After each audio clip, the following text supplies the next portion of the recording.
Welcome to Recovery Soapbox. If you like what you hear today, please subscribe and give us a comment or a listen. It's brought to you by Brighton Recovery Center. All right, today we have on our show Jake Knighton and Paul Price.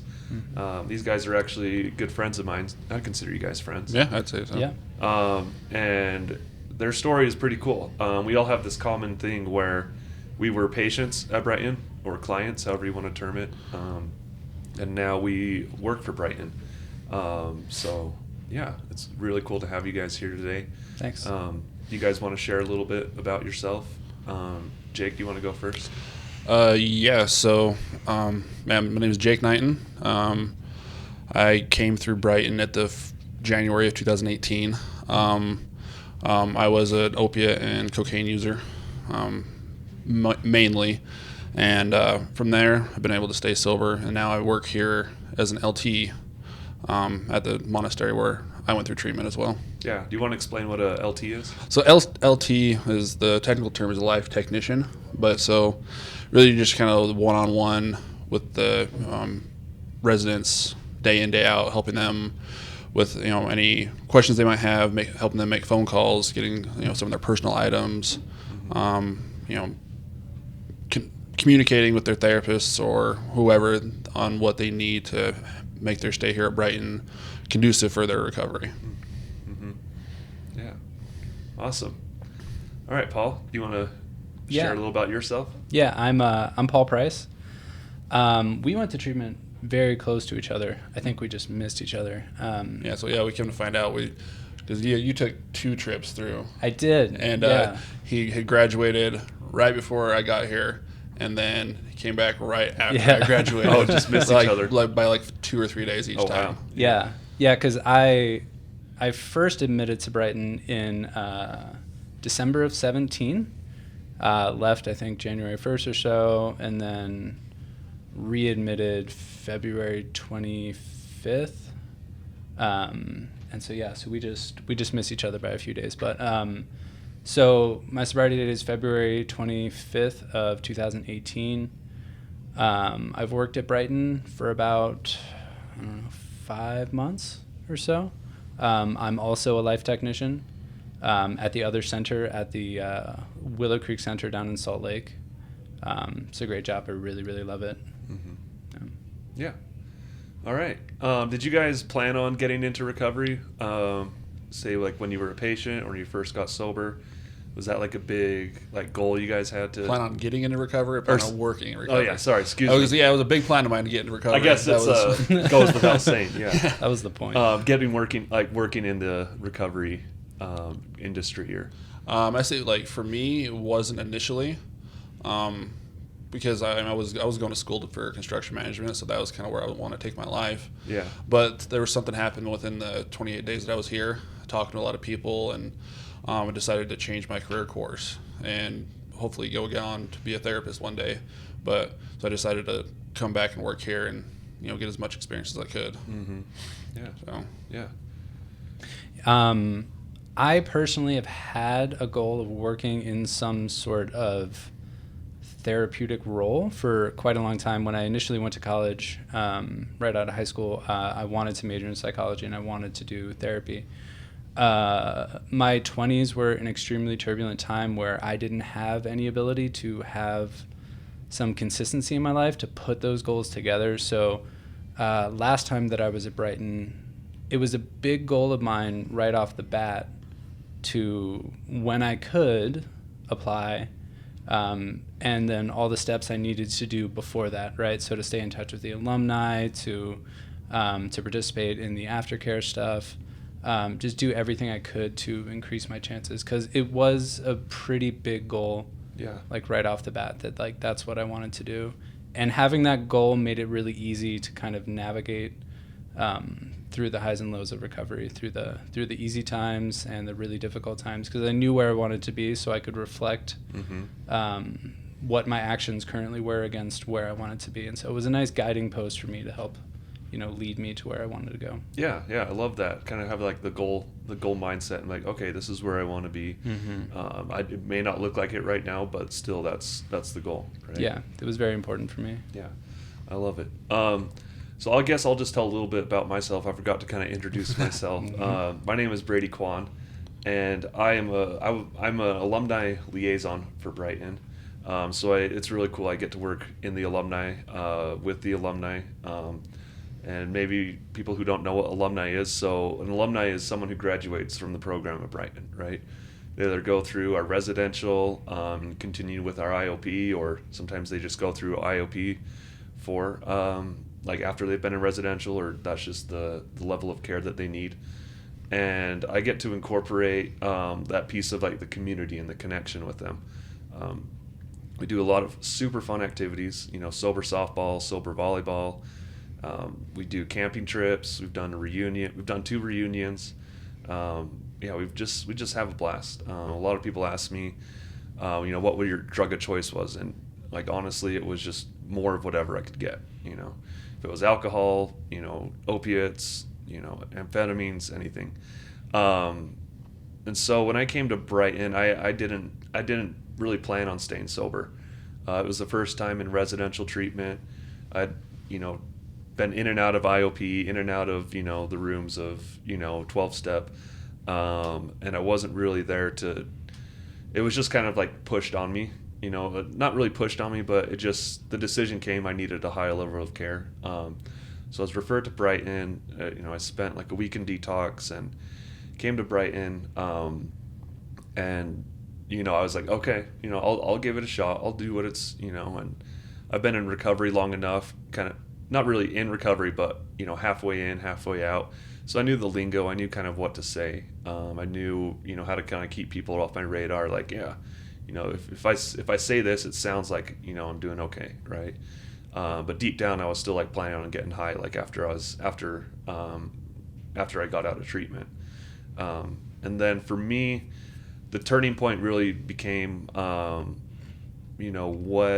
I started to see what recovery had to offer. I think I was in here a couple of weeks, and it was cool. I was actually talking to Jared. You guys know Jared, the life tech supervisor. Yep. Here at the monastery, and he noticed it too when the change started to occur. And I've talked about this before, but I'll share it again. I was in group. I was in the middle of group, kind of fantasizing about using. I was already kind of on that mental stage of relapse where I was glamorizing it, romanticizing it, already planning it, and like I just had I don't know where it came from, the inspiration or the motivation to get up and like tell on myself, because I had some dope stashed away at my parents' house where I was currently living. And so I got up and ran to the LT desk where you can make phone calls, and typically they don't let you make phone calls during group, but I told Jared, I was like, hey bro, I got some dope at my house, like I just need to get honest, I need to get rid of it. And he's like, yeah, absolutely. So we made the call, and for me that was the turning point. That was the turning point when I discovered like honesty and transparency will keep me sober, and I can let go of like my reservations. I don't want to talk about the turning point. Typically, in your life, Jake, did you experience like a turning point, something similar to that? Yeah, something that wasn't along those same lines, but because I did Brighton wasn't my only try at treatment. Mm-hmm. I think I had been through, with the combinations of detoxes, IOPs, residential, like 10 or 11 over of course about a year. Yeah. Just, and the same kind of thing was pushed on me by my mom, court systems. I was just, I could fake it for a little while that I was going to do recovery, and then I can get my family's trust back, and then they can give me some more money when I get out, and then I can just start this whole cycle over again. Yeah. But so when I got here to Brighton, I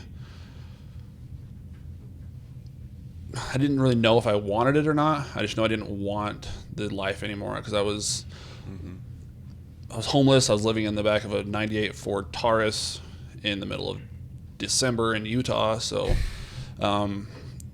not the best place to be. And so when I got here, I really just I isolated myself in my room for probably about, I don't know, I'd say half of every day for the first week or so.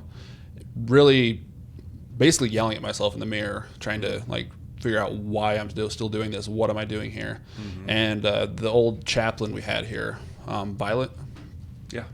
So there was one time that she pulled me back into the meditation room and talked to me, and she told me that she's like, I really think that you have something special you can offer to this world. If you can actually stay sober, you can help some people along. And that was a big turning point for me. They're like, well, I should probably actually do this and try for this and not just try to make everybody else happy, because it's not worked for me now. I'm miserable. I don't want to live anymore. I just can't live this life anymore. But maybe if I can stay sober and make myself happy, that I can actually change some other people's lives down the road. Yeah. And that was along the same point where it turned that I wanted to come back and work at Brighton, and see what I can do to help people. Yeah. Yeah, absolutely. Just that, what I'm hearing is like that human factor, right? That connection piece. And that was like instilled so strongly on me when I was a patient at Brighton, right? Sometimes you hear, you get into treatment, and I never went to another treatment center, so I don't have anything to compare it to. Brighton was the only residential treatment center I've been through. But I hear a lot of patients, who've gone to other treatment centers, and they're like, well, yeah, they're very punitive. They don't really treat you like a human. They kind of like treat you like an addict or an alcoholic, and it's very sad. But that was what's so huge about Brighton coming here. It was like, these guys like really cared about me. Like the life techs, the frontline staff, the med staff, my therapist, they all treated me like a human being. And they all like listened to me. They all supported me. Even during my crazy moments, they didn't really co-sign like all my craziness, and they would acknowledge it and kind of point it out and help me redirect my thoughts or redirect my behaviors into something more healthy. And I think that's just what I really needed. I really needed to be like felt loved for, because when I came in, there was no self-love. I hated the guy in the mirror I was looking at. And it sounds like that's that human connection, that human piece of like, hey, yeah, you're special, you have something to offer. It sounds like that was a big turning point for you, realizing that. Yeah, just kind of rehumanizing yourself and realizing, because I didn't have any connections out, like real human connections. My mom had written me off. I wasn't allowed in her house. Yeah. I wasn't allowed in my sister's house. I wasn't allowed at any family functions. But when I got here, I actually was able to reconnect with people again and feel love and feel warmth and feel emotions. Yeah. And even though it was as scary as it was, coming into sobriety and feeling those things again, it actually felt nice for a long time, because it was like, wow, actually somebody cares about me other than my dope dealer, because I got $20 today. Yeah, exactly. Because I don't know if you ever tried to like get humanized with your drug dealer, but he doesn't care. Yeah. Oh yeah, you justify that, and around your drug use and stuff. Like, these are my people, right? They care about me, but really, like, they only really care if we have something to offer. Exactly. Yeah. Well, good. Thanks, Jake. Yeah. Paul, speaking on back to the turning point, I don't know if you've kind of had one or. Not a specific instance, such as yourself, but it was a long buildup. So I first attempted to get sober at the age of 21, not long after my 21st birthday. I had experienced an overdose, and that was kind of like the shock that got me into into the recovery system, so to speak, of which I had never been exposed to before. I knew nothing about it. I went to treatment, and I was not successful at that point.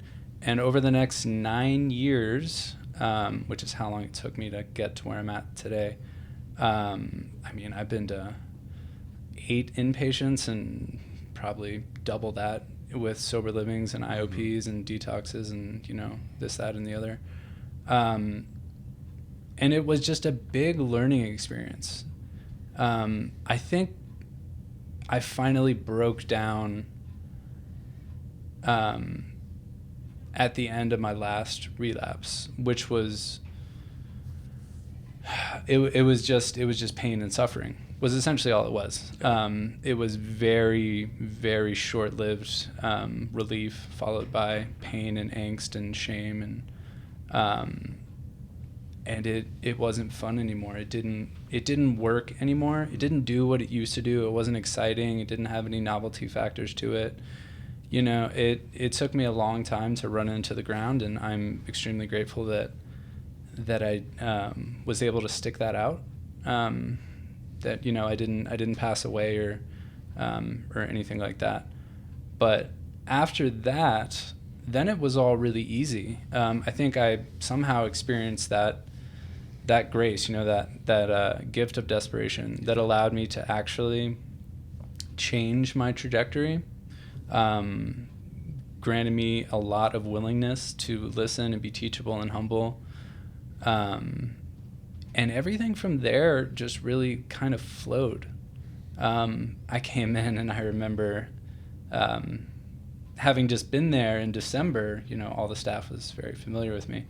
The differences between my 2 stays were stark. The Really? contrast Yeah. was very apparent. When I first came in, I thought I wanted to be here until I got here, and then it was very obvious that I didn't, and I spent the whole time fighting it. And it was miserable, you know. I knew what I was going to do right when I was going to leave, and I spent the whole time just thinking about that. And it was like torture. I was torturing myself. And then when I came back, everyone was like, "Oh, it's good to see you. I just wish it was under better circumstances." I was like, "These are the good circumstances. Like, I'm safe. Yeah. I'm not in fear for my life at this moment. Like, I know what the rest of my day is going to look like." And so I was really, really grateful and happy, and to some degree, like the will to go out and do that stuff had just been broken over time. For me, it took a long time. Yeah. It was like a slow chipping away at my ability to use and seek that sort of relief, but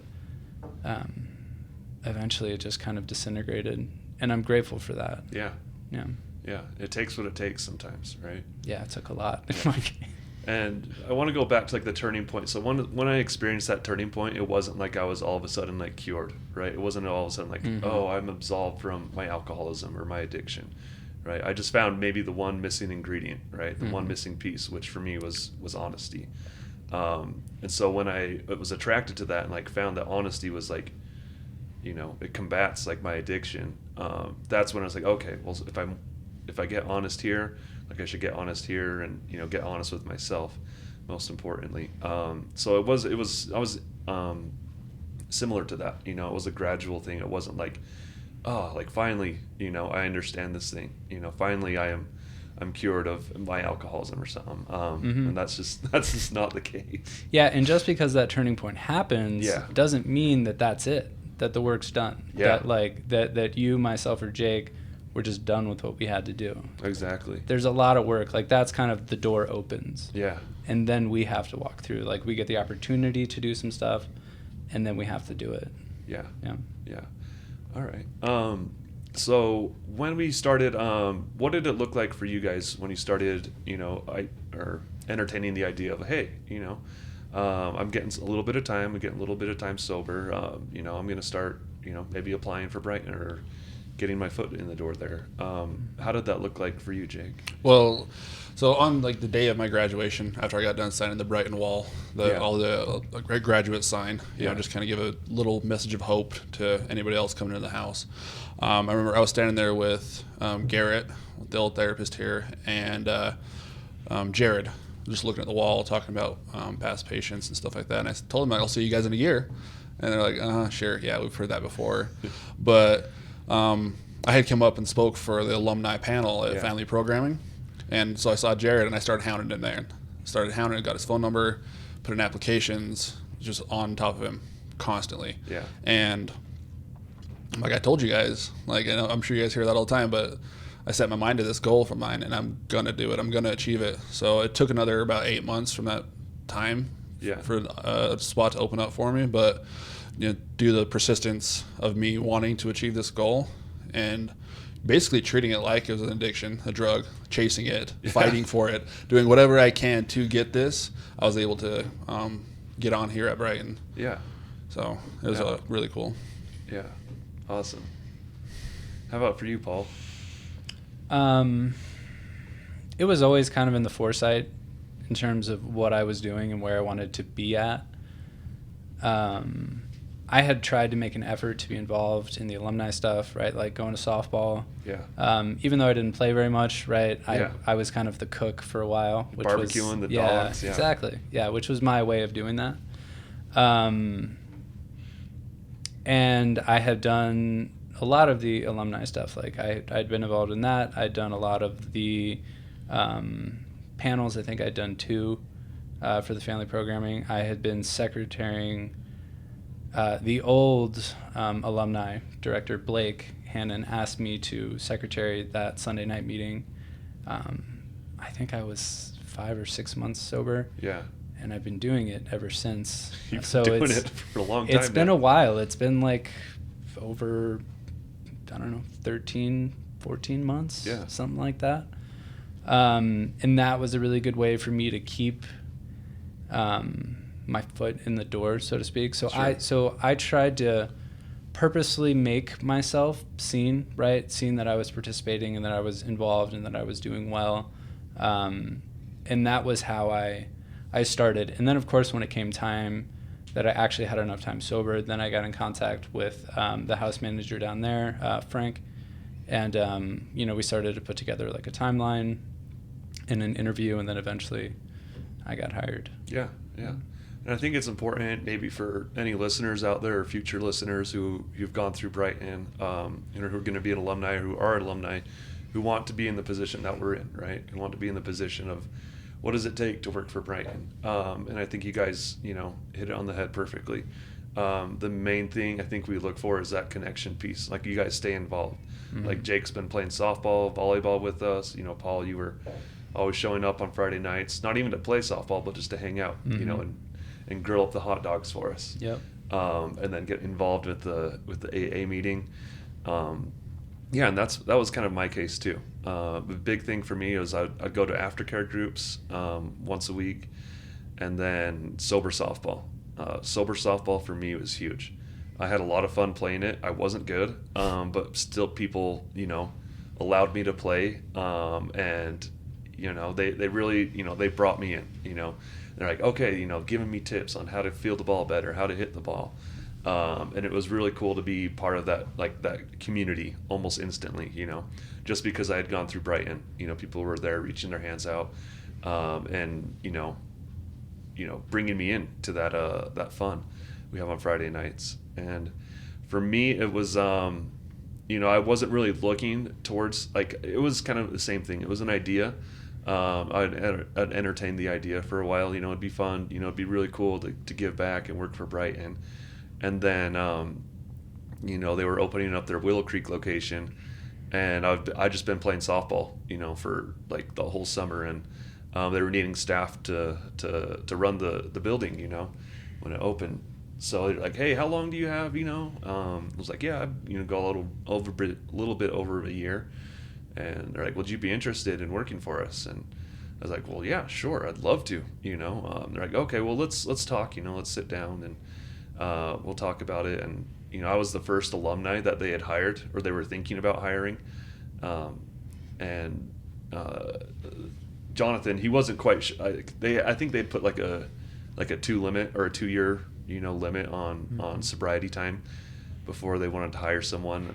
And we talked about it, and I didn't really talk to Jonathan about it, but the LT supervisor talked to him about it, and I think it speaks volumes, when another staff member can like vouch for someone, right? Mm-hmm. And they're like, well, let's give him a chance, let's do this, so I started off on Graves as a LT, and it was like, all right, like, oh cool, I'm working in recovery now, but I'm not really doing a whole lot with the, interacting with the patients, mm-hmm.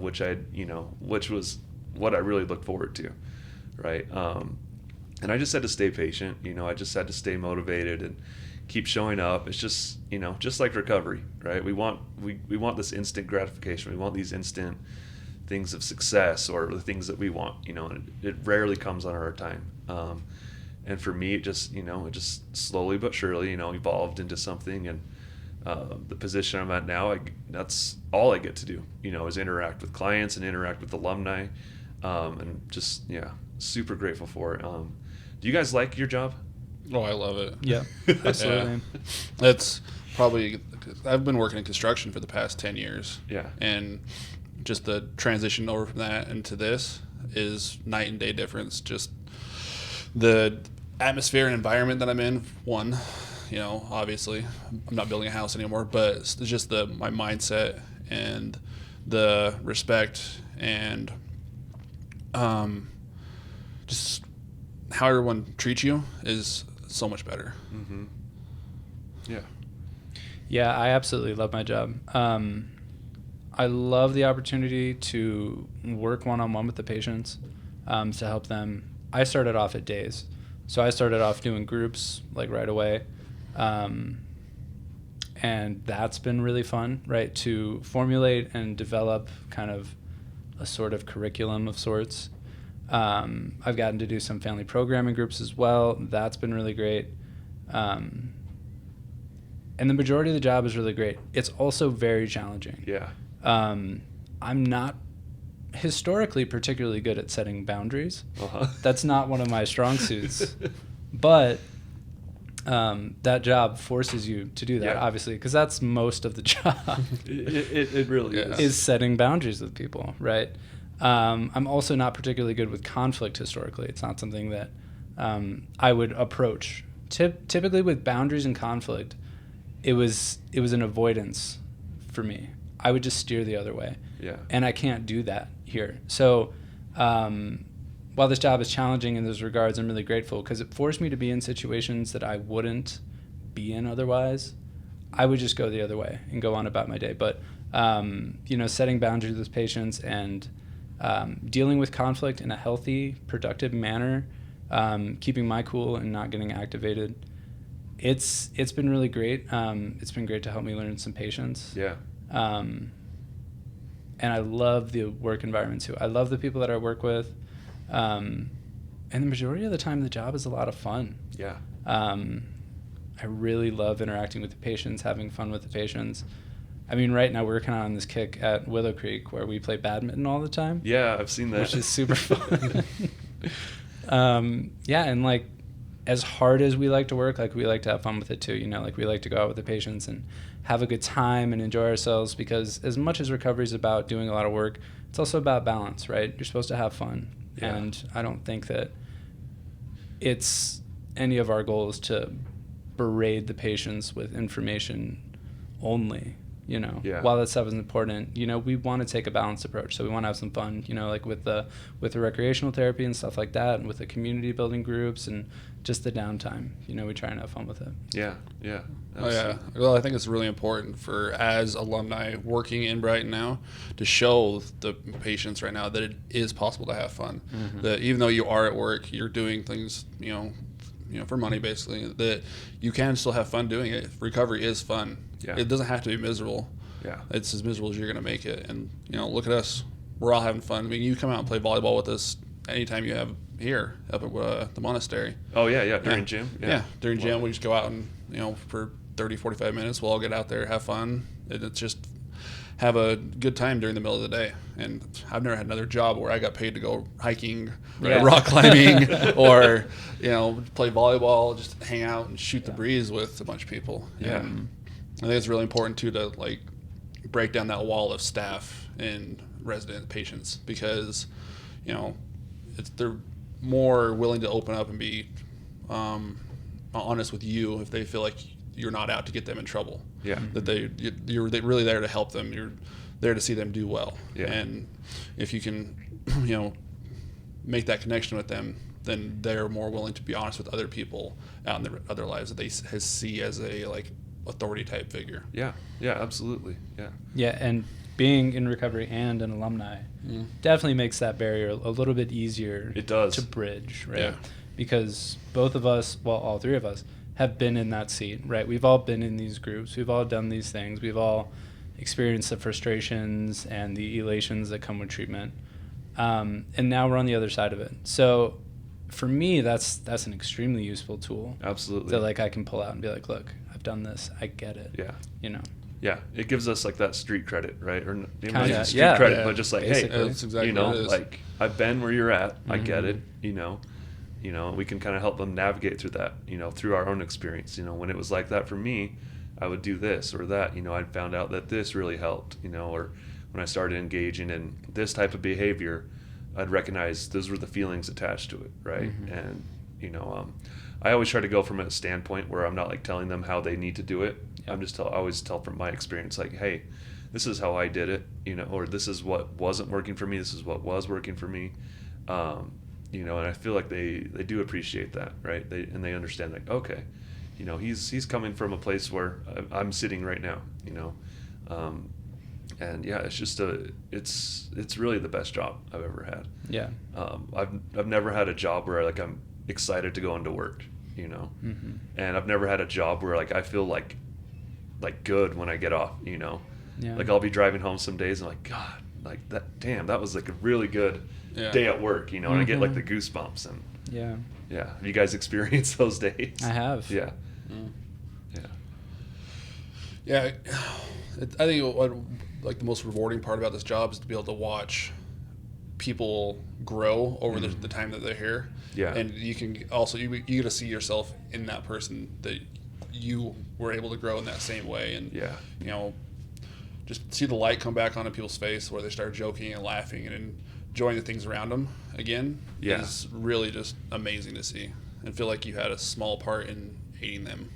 Because I remember when I'd go through some of my treatment centers, if I heard that somebody was working there that wasn't in recovery, I'm like, what do you know? Like, you don't know shit. But, and then, so being in recovery and then also being an alumni, like, the excitement that people get when they hear that you actually came through this house it's amazing. Yeah. It's like, oh, wow, like, it's like, what should I do with this group? Like, how do I talk to this person? Like, this, like actually have real life experience in this building, in recovery. This is like where you found help. Yeah. And it's amazing. Yeah, and I feel like they get that. It's like, okay, maybe this guy isn't like certified as like a therapist or whatever, but he's got these qualifications, that make me want to listen to him. He's got this credit, that he's been through here, and he's qualified, and he stayed sober, and now he's working for us. Like, that's something to look up to, right? And I feel like they appreciate it. What are some of the big challenges that you guys face in working in recovery or working? I know it's Paul said it, like, setting boundaries and enforcing those boundaries. That can be, especially if you're new at it, it can be very uncomfortable, right? Yeah, those are some of the bigger challenges that I've had, right? The conflict and the boundaries, and learning how to deal with that in a professional manner, right? Because we all put on hats when we go to work, right? We all act a little different. Granted, at this job, I probably act a little less different than I would at other places, but you still have to bring a certain professional candor when you're dealing with patients, because it is still a job. So when I deal with conflict and boundaries with people, that's certainly very challenging. I would say that another really challenging aspect is balance, right? Learning how to balance my recovery, because this job is not recovery, essentially. It is an incredibly effective reminder at what it was like, because like Jake said, like, I see myself in these patients a lot. I see the character defects that I had. And working in this sort of environment is, for me particularly, as a more introverted type of person, it's pretty draining. Yeah. Right? Yeah. I remember after like my first week of working, I was getting in bed at like 8:30. Yeah. Because it was just so exhausting for me, right? Yeah. Not only was it a new job filled with new pressures, which kind of was taxing, but being around people all the time and trying to be as effective as possible. And it's hard to be on, like your 100 every day. Yeah. It's hard to be the best version of you. And I don't think I can be the best version of me every day, and I just have to kind of be okay with that. Yeah. I can do the best I can to help the patients at any given time, but some days you're better than others, for sure. So those would be like my big things, and trying to balance my own recovery, right? So still going to meetings, still working the steps, and doing all that has to be really in the forefront for me, because this job, personally, I feel like it requires more effort, right? So if I want to be the best version of me at work, there's certain things that I have to do when I'm not at work, right? Yep. I have to do my own program, right? There's a part in the big book that, you know, you cannot transmit something you have not got, right? So I want to keep that. So there are certain things I need to do. I still need to do the program, still need to be of service, have a sponsor, sponsees, you know, all those things. And that's just me personally. It's probably different for everyone. But those are the things that I need to kind of keep my boat afloat, so to speak, so that I can be as effective as possible on a daily basis. Yeah. But it's challenging. Absolutely. Absolutely. And I totally agree. You know, we always, you know, we talk about self-care, right, with the clients. We talk about how important it is to take care of ourselves, what we have to do to keep the wind in our sail or our boat afloat. I like how you put that. You know, and then if we're not practicing kind of what we preach, you know, it's draining, right? And I felt it anyways. I think there's kind of this like inauthenticity that comes when you're telling people to do things that you aren't willing to do yourself. Yeah. You know, or like things that you didn't do in treatment or out of treatment. Oh, absolutely. You know? Yeah. And it's like that cognitive dissonance. You're like, well, I'm telling them exactly what it is. to do this, but, you know, I haven't done that yet. Yeah. Right.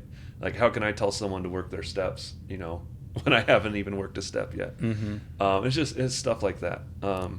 So Jake, what do you do to keep your recovery and your work separate? That was a big challenging part once I first started here. Yeah. Because I was going to meetings, you know, 3 or 4 times a week with the house. I was doing this stuff, but I started to feel my life start slipping. My house was starting to get a little bit messier. My dishes would sit in the sink for a couple extra days, and I would just start to notice these little things that my life was like I wasn't focusing on myself because I was so focused on the job. Yeah. So I wanted to be the best version of myself here. So I was just throwing everything at Brighton that I was neglecting things in my other life. So not taking self-care, not, you know, eating healthier, like these things I had built up that I was, you know, they were easy to put away because I was 100% in Brighton, and I need to do this all day, every day. This is all I need to think about.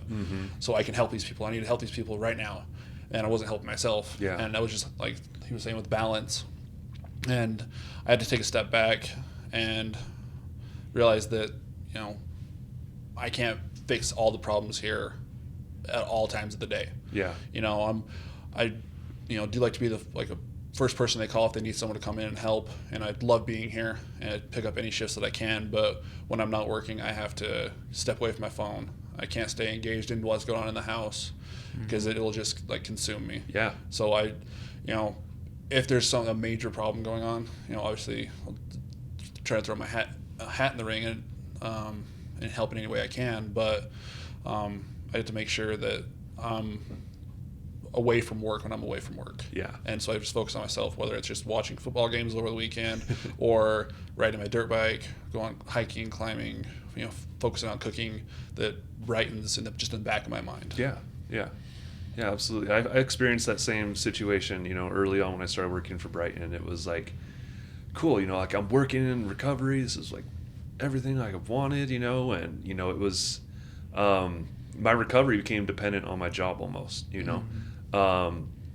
And I started to get to that point. They talk about the big book, you know, irritable, restless, discontent. You know, I was getting short with people. I was being ungrateful I was just very ungrateful for everything. I was always, you know, thinking about the things that I didn't have, you know, or what I should have, you know, and just unhappy with life. And, you know, thankfully, like I have a sponsor, you know, I was like talking with him, and he's like, well, when's the last time you went to a meeting? I was like, oh, well, I took the house, you know, last night. He's like, no, that doesn't count as a meeting. You know, when's the last time you went to a meeting by yourself?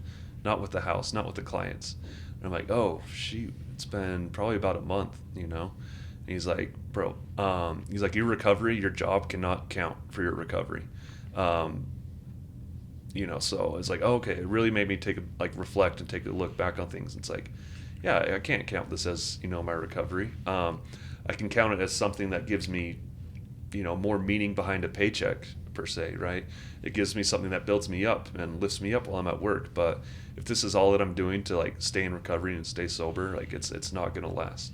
And so I encourage anyone who's in recovery and who works in treatment to make sure that they're doing something for their recovery on a consistent basis, you know, whatever that maintenance looks like. Because I know for me it's vital. right? I know I need to be at least one meeting a week, calling my sponsor, like what Paul was saying, being of service, and stuff like Jake does too, cooking, walking the dog is a huge thing for me. That's kind of like my form of like mindful meditation, so I think it's important that we stress that, once people get working for Brighton or in recovery, that doesn't, like, their recovery, for me in many ways, and for you guys, they can't substitute for what we do to stay sober before and after, right? Oh, definitely. Yeah.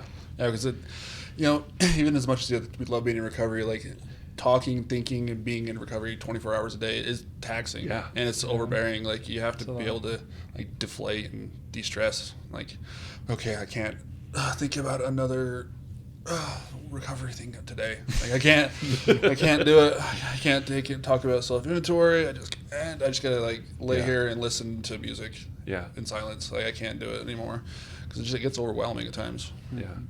And when I get home from work, I immediately change out of my work clothes into like something comfortable. And it's like, for me, it's like a physical sign or some physical representation of like, okay, like I'm tabling, work right now. I'm tabling this, and I'm getting involved in my own life now. Because it's hard. Like, I would have like dreams and stuff about like the house, about work and stuff all the time. It's like consuming me. And if you guys ever had a dream about work, like, it feels like you never get off work, right? I'm sure everyone can experience that, even if they work in recovery or not. I'm sure it's a common thing sometimes, but for me, it's a sign that I need to like take a step back and like, table the work stuff, like get that, like take a break from that for a little while and focus on myself. What I need to fill my cup up. Well, cool. I want to close with this. What's a piece of advice that you would give to someone who's maybe entertaining the idea of working in treatment, or maybe someone who's just newly sober too, or doesn't know about recovery or sobriety? What's some advice we have for anyone out there who's looking to get sober, or who's in early recovery, or maybe has a little bit of time and is thinking about getting into working in the treatment industry? I say like I guess you can say, trust your elders. Yeah. But listen to the people who have some time, who have, experienced this, that have found a way to navigate through the mucky waters of early recovery and make it to, me and Paul are both coming up close on 2 years. You're over 3, right? Yeah. But there's still people that have more time than us that know more. That they've been able to navigate through, a death of a loved one, of loss of a job, divorce, breakup, something like that, and still stay sober. Yeah. The things that you're most likely going to face when you going throughout life, because it's just life. You have to live life on life's terms, and so listen to what they did to stay sober through those hard moments, and to keep your goals in mind, because the sooner you start losing connection from people, it's the sooner it is, easier it is to relapse, because there's nobody watching you. It's really easy to relapse when you're sitting at your house by yourself. But when you're out at alumni or with a bunch of people that care about you, that you're probably not going to relapse, because you have a bunch of people to lean on. And so always stay connected, always stay engaged, even if you don't feel like it that day. There's been a lot of times I've drugged myself to things that I didn't want to go to because I knew I needed to. That's when I know I need to, because I don't want to go. Yeah. And so I'll drag myself there, and I'll end up feeling better about it, because I just showed up. And over that hour or two, or whether it's going to a meeting, or just meeting up with other alumni and playing board games, or getting an ice cream cone, or just seeing somebody else besides yourself in the mirror, do that and get uncomfortable for a while, and be comfortable with it, because that's where you're growing. You're becoming a better version of yourself. Yeah, absolutely. Love it, Jake. I guess I'll speak to something that kind of parallels with my experience. So I had failed for years, so to speak. That's what I thought it was. My entire 20s I think I got sober when I was 30, or 29. From 21 to that age, it was use, go to treatment, relapse. That cycle was so just cyclical. Yeah. It just repeated itself over and over and over again. And I would look at my peers around me, and I felt like a failure. I felt like these people were doing things that I wasn't capable of doing, that I couldn't get my life together. And I didn't know what I wasn't doing. At times, I thought I was doing everything, right? I was checking off all the boxes, meeting, sponsor, step work, service, all the stuff. But sobriety still was difficult for me to grasp in a meaningful way. I couldn't hold on to it.